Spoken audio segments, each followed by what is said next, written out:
Joe Stalin, who we used to call Uncle Joe, issued a call saying the cause of Republican Spain is the cause of all progressive mankind. Okay? And that's what we bought. When I grew up with the Three Musketeers, one for all and all for one. That was my philosophy. All right? Didn't turn out that way in life. When I went to Spain, I had to get permission from my mother before I could get a passport.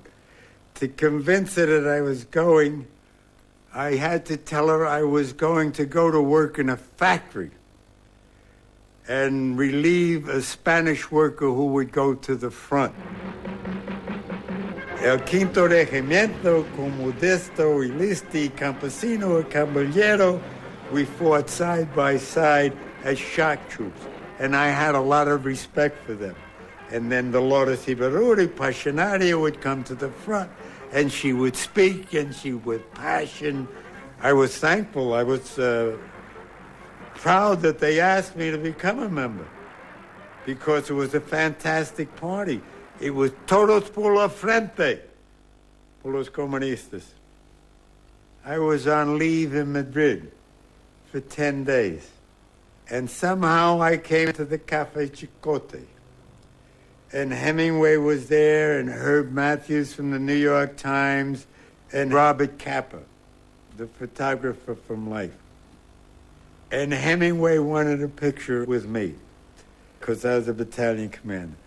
So the picture was taken, and it appeared in New York, in the United States, in only one paper. And that paper was the Jewish Daily Forward, and it was the only paper my mother read. And that's how she found out I wasn't working in a factory. When we left Spain, it was not the end for us. We immediately became active to try to get our government to help the Spanish people in the Spanish Republic. Until the day Madrid fell. That is when I really felt the full tragedy of what had happened. Many of the comrades went underground, right? I'll tell you a little story. My daughter, who was in college in Madison, Wisconsin, called me up and said, "Papa, I'm going to get married." I said, "Who are you going to marry?" She says, "What's his name?" She said, "John Kalin." I said, "Is his father's name Clarence?" And she says, "Yes, how do you know?" I said, "Clarence Kalin was a soldier volunteer in Spain." She says, "John didn't know that.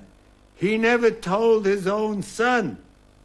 That's how much the terror was in the United States. He protected his son from that knowledge.